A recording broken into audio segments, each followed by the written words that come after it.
하나님께서 꿈꾸셨던 교회가 있습니다. 선지자를 통해서 끊임없이 복음을 전하셨고, 그 복음이 예수 그리스도께서 십자가에 못 박혀 돌아가시고 3일 만에 살아나심으로 우리 인생이 어둠 같지만, 고통이고 터널 같지만 죽음으로 끝나는 것이 아니라 그곳에 예수 그리스도가 개입하시게 될 때 다시 부활로, 죽음이 생명으로 바뀌어진다라고 하는 이 기쁜 소식, 우리에게 전달되었습니다. 예수님의 부활 이후에 예수님께서 제자들에게 나타나시고 여러 형제들에게, 그리고 500여 형제들에게 내가 죽음을 극복하고 살아났다 라고 하는 것을 보여주시고, 하늘로 승천하시면서 제자들에게 성령을 받기 위해 예루살렘을 떠나지 말고 기다리라고 말씀하셨습니다. 예수님의 이 말씀 하나 듣고 말씀에 순종하여 마가의 다락방에 120명이 모여 10일 동안 간절히 기도할 때 성령이 그들에게 임했고, 성령의 역사에 따라 그들의 삶이 바뀌어졌고, 두려움이 용기로, 비겁함이 하나님의 비전을 향해 달려가는 자신감으로 전환되게 됐습니다. 이것이 바로 교회의 시작이었습니다. 예루살렘 교회를 생각해 보십시오. 얼마나 아름답습니까?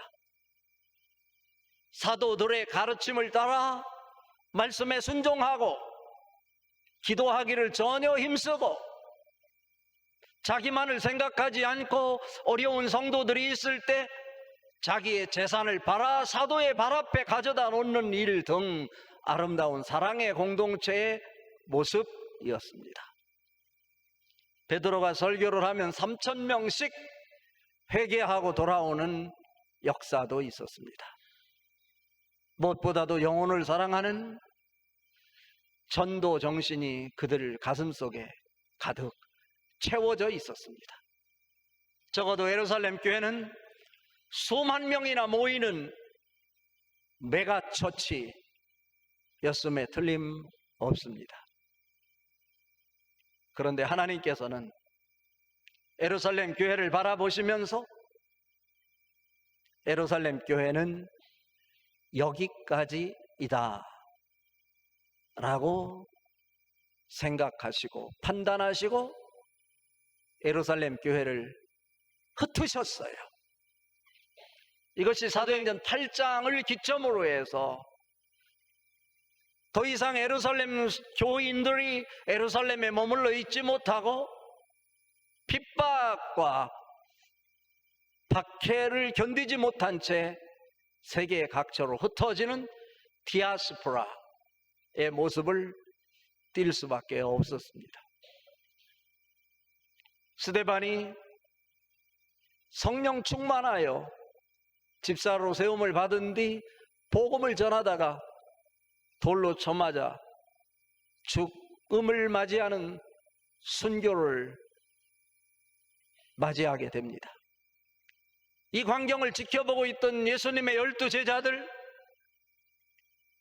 그리고 새롭게 세워진 교회의 섬김이 7 집사들, 스데반을 포함하여, 그런데 더 이상 예루살렘에 그들이 머물 수 없다는 것 이해할 수 없었습니다.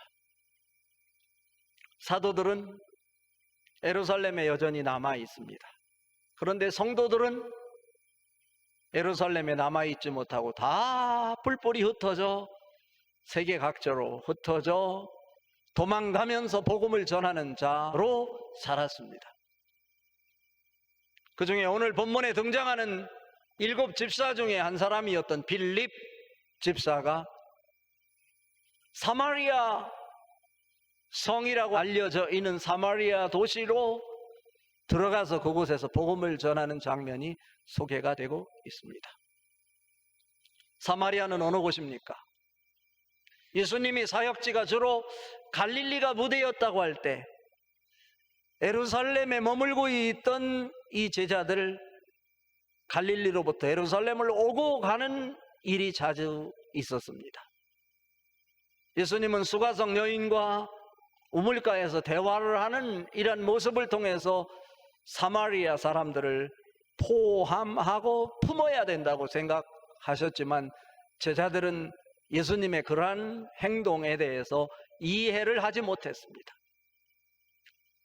제자들은 갈릴리에서 예루살렘으로 오는 길에도 수가성을 관통해서 오면, 사마리아 성을 통해서 오면 쉽게 올 수 있는데도 불구하고 그들을 만나는 것 자체를 부정이라 생각하고 그 사마리아 성을 피해서 돌아서 이렇게 예루살렘으로 오고 예루살렘에서 갈릴리로 갈 때도 먼 거리를 택해서 사마리아를 피해 갔습니다.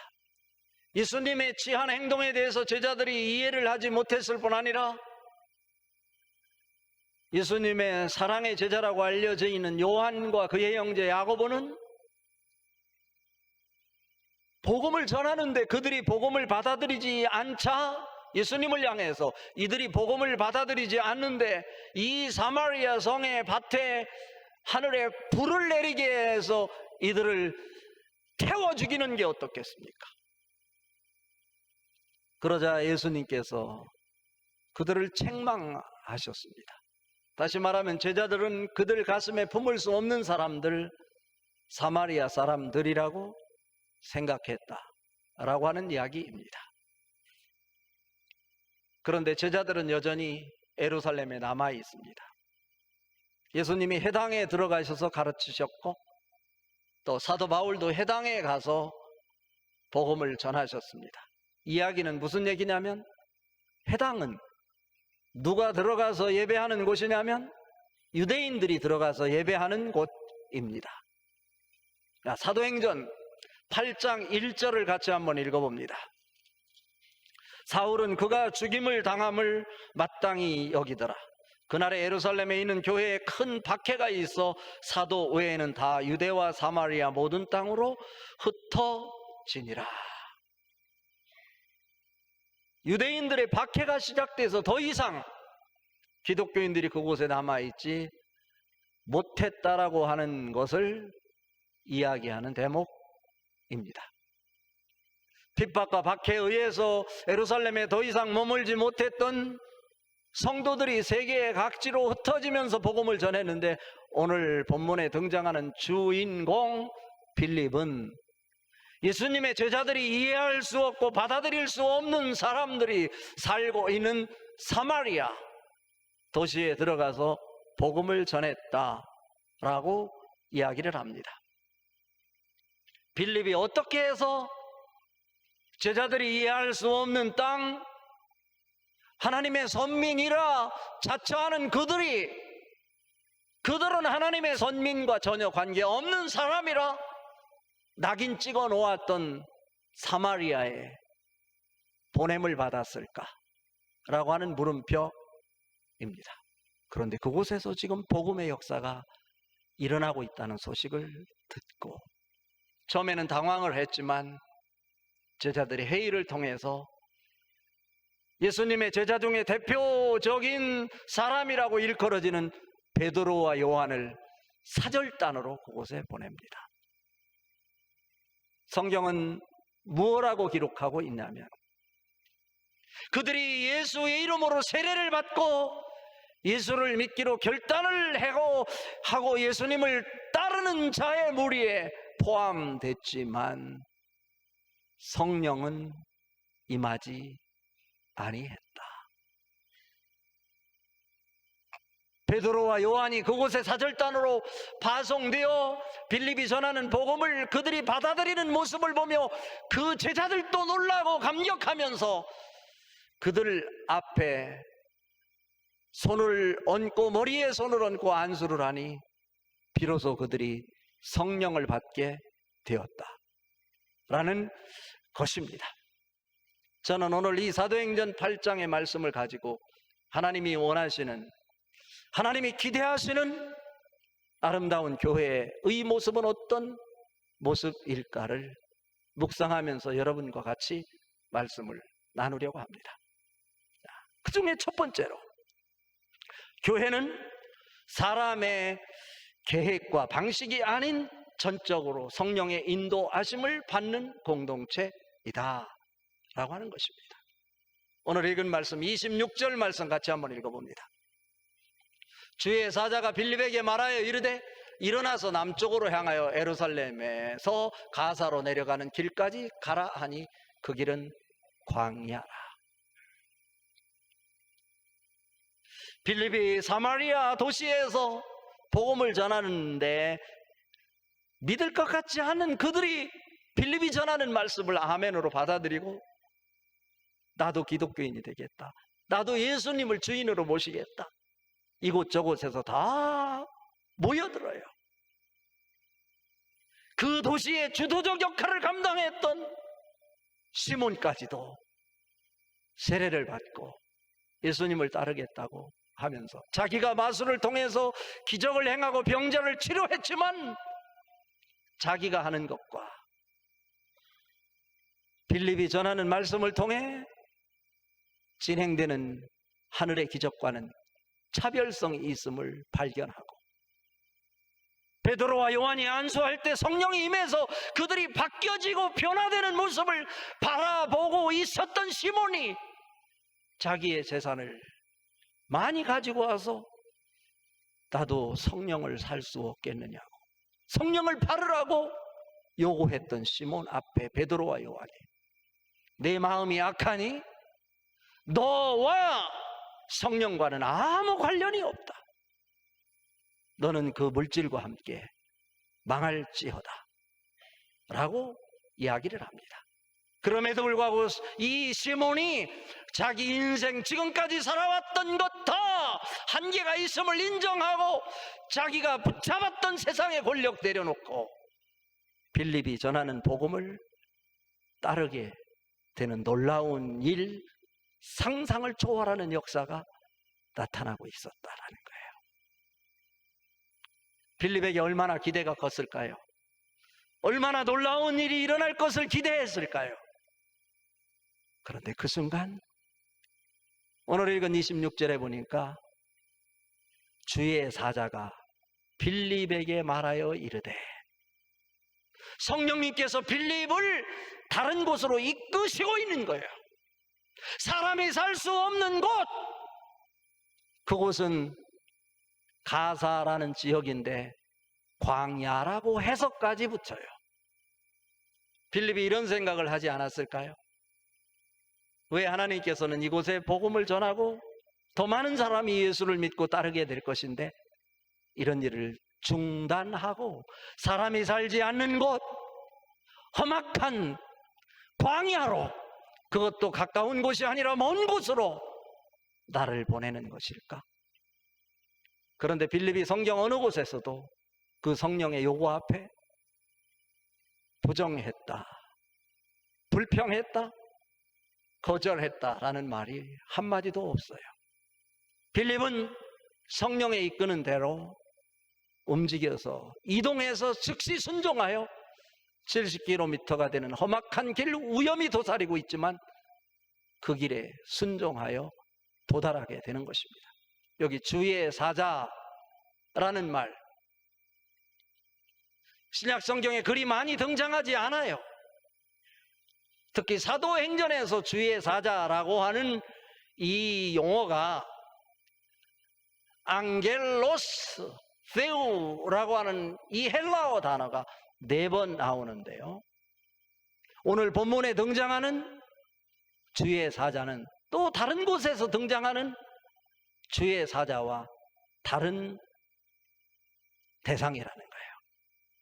사도행전 5장에 보면 제자들이 감옥에 갇혔을 때 그들을 돕고 이끄는 주의 사자가 등장하고, 사도행전 12장에서 베드로가 감옥에 갇혔을 때 그 감옥 속에까지 들어와서 베드로를 잠에서 깨워서 그를 이끌어냈던 주의 사자, 사도행전 12장에 역시 헤로드 왕이 교만하여 자기가 하나님인 양 착각하고 있을 때 주의 사자가 와서 벌레가 헤롯을 물어 죽이게 만드는 사건을 일으킬 때 등장한 주의 사자. 근데 오늘 본문은 다른 곳에서 주의 사자라고 일컬어지는 천사라고 해석되는 그 천사가 아니고, 오늘 읽은 말씀 29절과 30절, 39절 말씀에 근거해 볼 때 성령 그리고 주의 영이라고 기록하고 있는 것을 볼 때 오늘 본문에 등장하는 주의 사자는 성령을 가리킨다 라고 하는 거예요. 성령이 빌립에게 말하여 이르되 예루살렘을 지나 가사로 내려가라. 그곳은 광야니라. 27절 앞부분에 보니까 뭐라고 나오냐면 일어나 가서 보니 라는 거야. 여기서 일어나 가서 보니, 본이라고 하는 단어를 헬라어로 이두라고 하는데, 여기서 이두라고 하는 단어는요, 가서 보았다 이런 얘기가 아니고 자기도 생각지 못한 놀라운 일이 일어났다. 그래서 자기는 놀랄 수밖에 없었다라고 하는 감탄사가 바로 일어나 가서 보니 감탄사예요.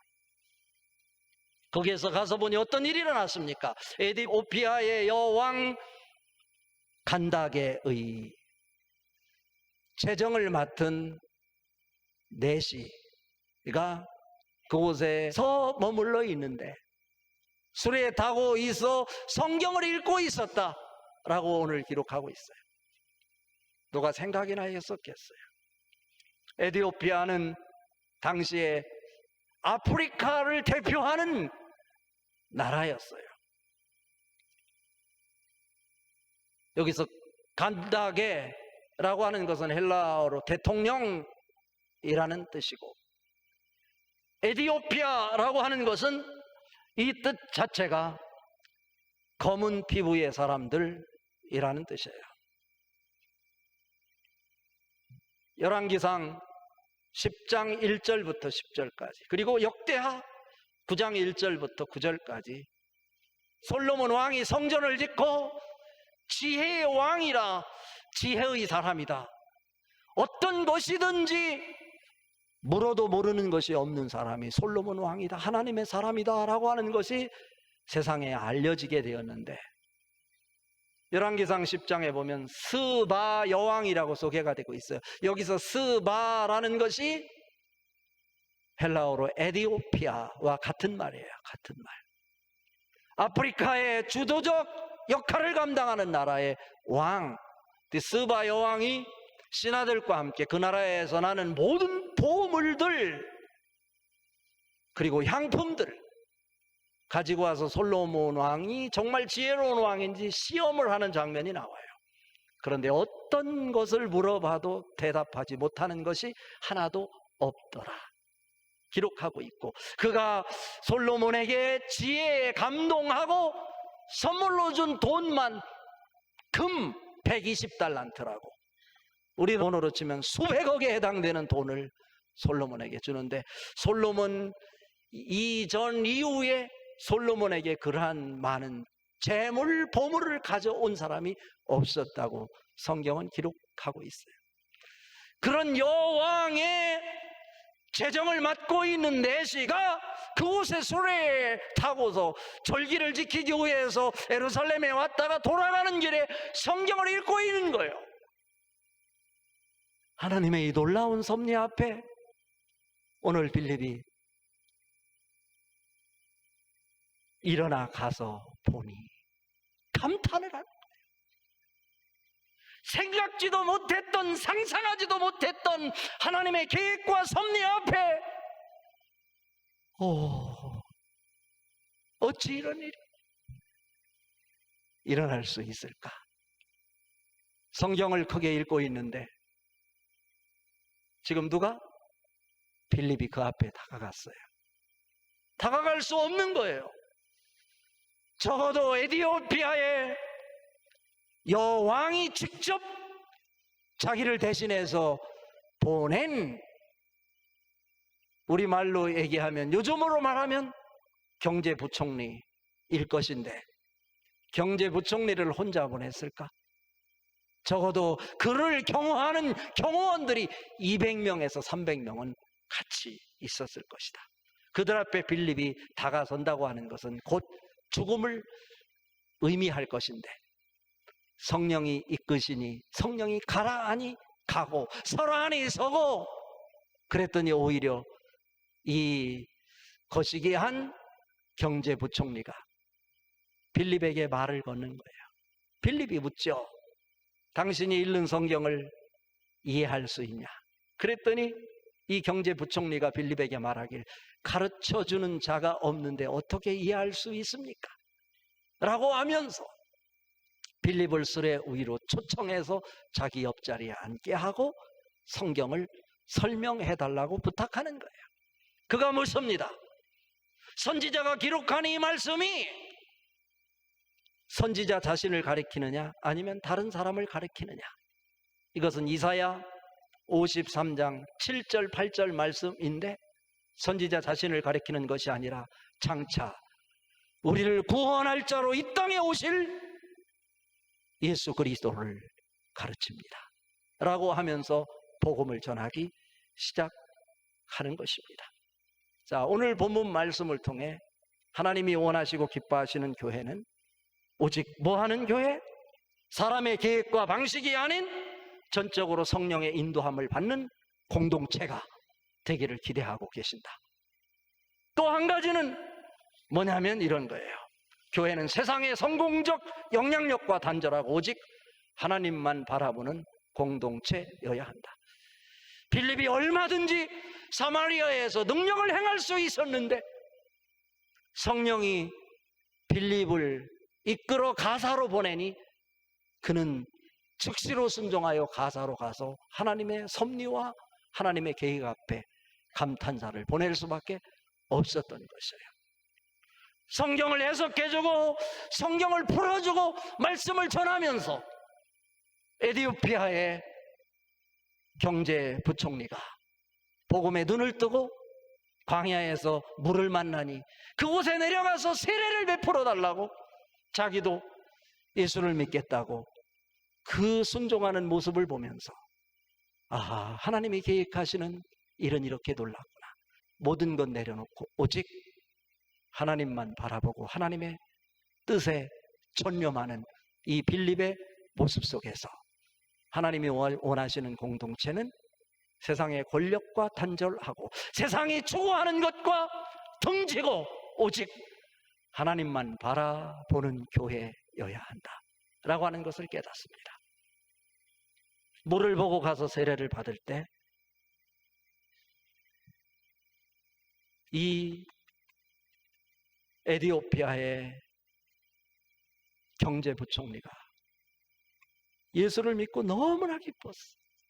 그래서 기뻐하며 걸어가니 성령이 빌립을 이끌어 아소도에 머물게 했다라고 39절에 이야기하고 있어요. 빌립은 그곳에 더 이상 머물 필요가 없어요. 성만찬이 있는 교회 공동체의 모습을 우리에게 보여주는 거예요. 그리고 빌립이 성령이 순식간에 헤르파센 가로채서 그곳으로부터, 이 아소로부터 북쪽으로 29km가 떨어져 있는 아소도에 머물러 복음을 전하고 가이사라로 돌아오니라. 이것이 마지막 절에서 가르치는 말씀이에요. 그리고 에티오피아에서 온 이 경제부총리는 성령을 받고 세례를 받고 하나님의 자녀가 돼서 기쁨으로 자기 갈 길을 걸어가는데 빌립이 있는 것을 다시 보지 못했다. 사람을 보는 것이 아니라 이제는 성만찬이 있는 예배를 통해서 자기가 처해 있는 곳에서 복음을 전하고 사명을 감당하는 하나님의 사람으로 살아가게 된다. 이것이 바로 하나님이 원하시는 아름다운 교회 공동체의 모습이 아니겠는가. 오늘 또 이 시간에 함께 참여한 여러분들에게 오늘 주시는 말씀을 통해 새로운 교회의 모습이 뭘까? 내가 그 중심축이 되어 하나님의 기쁨을 만들어내는 교회의 중심이 될 수 있기를 주님의 이름으로 축복합니다.